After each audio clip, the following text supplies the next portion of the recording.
Il aurait dû représenter la catégorie classique physique et être la nouvelle superstar du bodybuilding, mais rien ne s'est passé comme prévu. Embarque avec moi, aujourd'hui on découvre ensemble l'histoire de Callum Van Moger.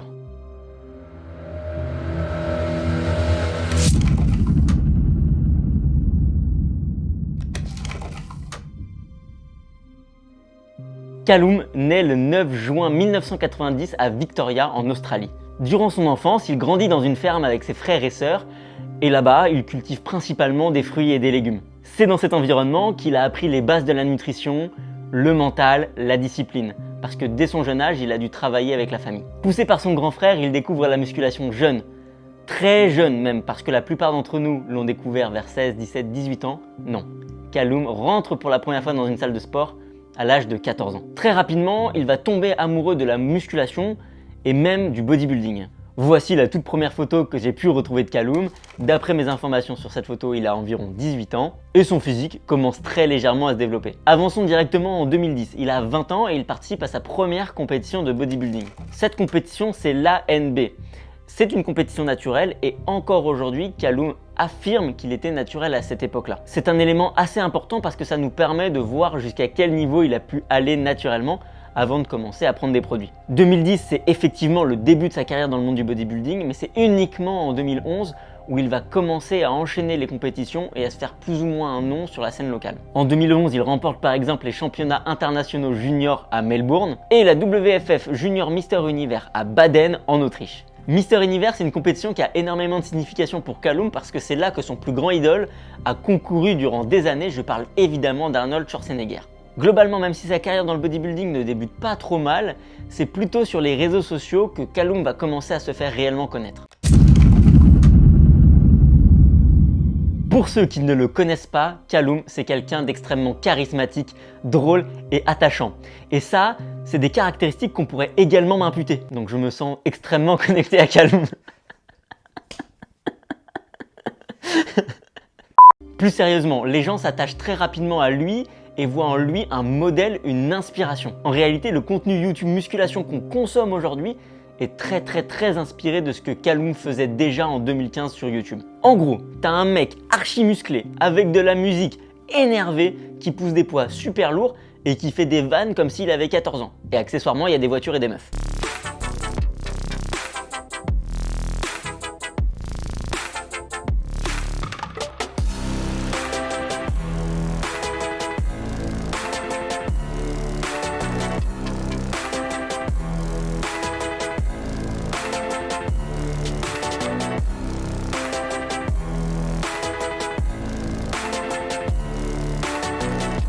Si je me trompe pas, la première vidéo encore disponible sur la chaîne de Callum, c'est lui en train de boire du lait de kangourou.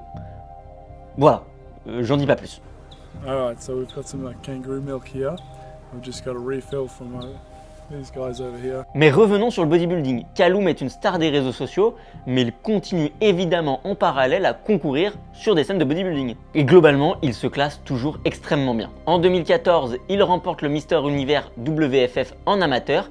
Et en 2015, il remporte le Mister Univers WFF, mais chez les professionnels.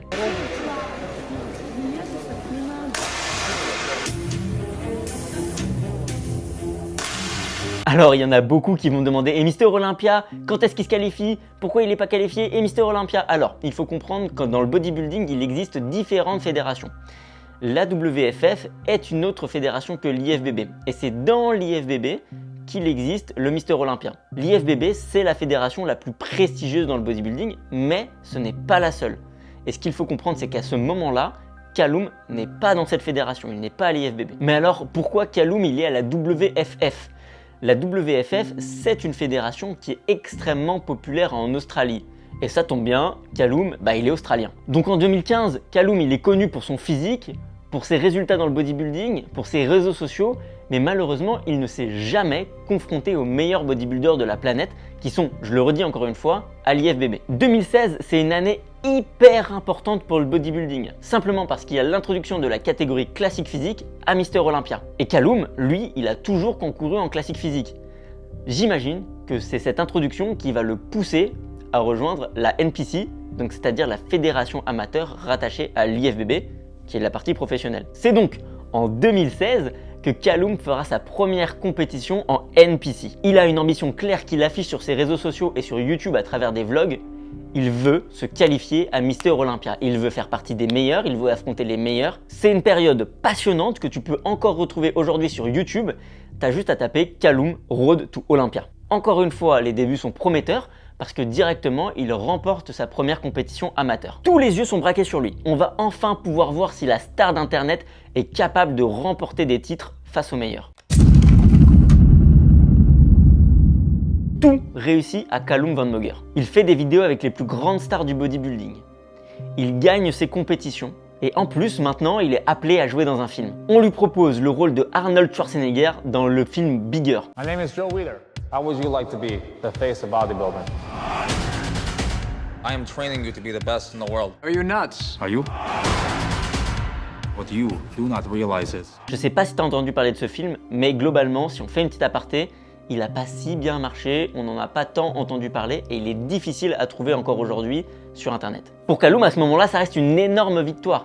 Il va jouer le rôle de son idole, Arnold Schwarzenegger. It was a big honor to be able to stand in his shoes and play him in a part of history. And so that's why I took my training. I wanted to be as big as he was. And I did that voice acting classes, took them very serious so that I could, make sure to try and get his dialect down, even though it's very hard. Mais revenons-en à la vie de notre cher Callum. Très vite, il va faire une rencontre qui va complètement changer sa vie et ce pour toujours. Il va rencontrer un tout petit bonhomme, pas très connu, pas très musclé, qui s'appelle Christopher Bumstead. Je sais pas si ça vous parle. Oh, I think you guys all talked about it. Guess who? Down from Canada.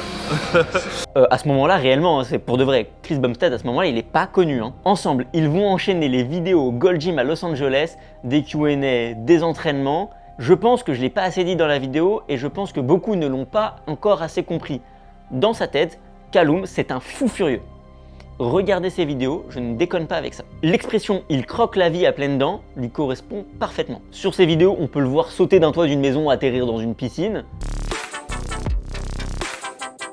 pousser des presses à cuisses avec des meufs assises dessus, bref, du délire encore une fois. Je te dis tout ça parce que ça nous mène à une vidéo qui est encore une fois très importante et qui est avec Chris Bumstead. Ils vont se lancer un petit défi, tous les deux. Ils vont chercher à curl une barre à 180 kg. Donc, pour te remettre la situation en place, ils vont être deux derrière la barre et à deux, ils vont essayer de curl cette barre de 180 kg. You hear about the crazy Callum and his adventures, and first thing we do, he wants to try and curl like 400 pounds or something. Ça te semble être une très mauvaise idée, mais c'est du bon sens. Moi aussi, ça me semble être une mauvaise idée, mais pas pour Callum et Chris à ce moment-là. Ce qu'il faut comprendre, c'est qu'à ce moment-là, dans la tête des gens, même si Callum et Chris n'ont pas encore réellement fait de grandes choses dans le monde du bodybuilding en classique physique, c'est eux deux l'avenir du bodybuilding. Ce qui est encore plus intéressant, c'est de voir les commentaires sous les vidéos de Callum lorsqu'il est avec Chris. C'est lunaire. Avec le recul qu'on a aujourd'hui, on peut voir des commentaires comme « Ah, ce serait bien que Chris il ait les bras de Callum. Oh là là, Callum il a vraiment de la chance d'avoir de tels pecs par rapport à Chris. » C'est lunaire. C'est complètement lunaire. Donc encore une fois, les gens pensent que le titre de Mister Olympia, ce sera entre Callum et entre Sibum. Revenons-en à ce curl. You feel confident? Yeah. You got 8 plates on this body. That was not very confident. Are you confident? Yeah. Ils vont charger la barre, la lever, et lors de l'exécution du curl, Callum va ressentir une vive douleur dans son biceps. Okay. I'm good back swing too. Yeah. 1, 2, 3. Oh, try one more. Yeah. 1, 2. Ah. Please. Oh. Do you feel that? No, are you good? Are you good? No. Injuries in the game. Ray, catch you later. Ray, see you bicep. Yeah, it's game over. Yeah, I felt it. It felt like a pop. Sound like a pop. Yeah. And a jolt, like it hurts all the way up here. Do it. Il ne le sait pas encore, mais il vient de se déchirer le tendon du biceps et ça va le stopper net dans sa préparation. S'ensuivent des opérations et des mois d'immobilisation pour que son biceps puisse guérir. À ce moment-là, il perd plus de 20 kg de muscle et évidemment son corps est fragilisé. Pour revenir au top, il faudra du temps, de la motivation et un mental d'acier. Alors tu le sais, Callum il est passionné d'entraînement et de musculation, donc même durant l'immobilisation de son bras, il va continuer à s'entraîner et il va même en profiter pour travailler ses points faibles. Il va s'entraîner dur, travailler beaucoup les jambes et plus particulièrement les mollets.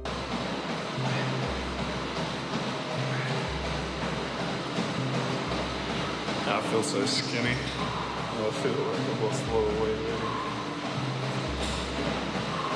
Quand il parle de sa blessure, il reste très positif. Il voit ça comme une opportunité d'améliorer ses points faibles. D'ailleurs, très intéressant, mais pour rééduquer son bras et garder le maximum de masse musculaire, il va utiliser une technique qui s'appelle le BFR, le Blood Flow Restriction. Le but est très simple, c'est d'appliquer une compression au niveau du bras afin de limiter l'afflux sanguin dans le reste du bras. Grâce à ça, avec une charge très légère, on est capable de générer une fatigue musculaire et une congestion qui va permettre justement d'éviter une perte de muscle trop brutale. Revenons-en à l'histoire principale. Après 4 mois de galère et de rééducation, il retrouve plus ou moins son niveau d'avant, en tout cas il s'approche de son top. Mais je t'avais prévenu, c'est la descente aux enfers. Donc les galères sont loin d'être terminées pour Callum. And after 4 months, I was pretty good. I wasn't 100% lifting with my bicep, but I was, doing a lot of cable curls, and my upper body was built back up. I'd caught up again. My legs were strong as ever because I trained them a lot. And then, yeah. Donc là, ça fait 4 mois, il est de retour plus ou moins au top et il décide de faire une sortie escalade en pleine nature avec son frère. Et alors qu'il descend la montagne, le corps de Callum lâche et il se déchire le quadriceps. Tout est filmé et diffusé dans son reportage. Les images sont extrêmement impressionnantes. Et les commentaires de Callum le sont encore plus, ça fait froid dans le dos.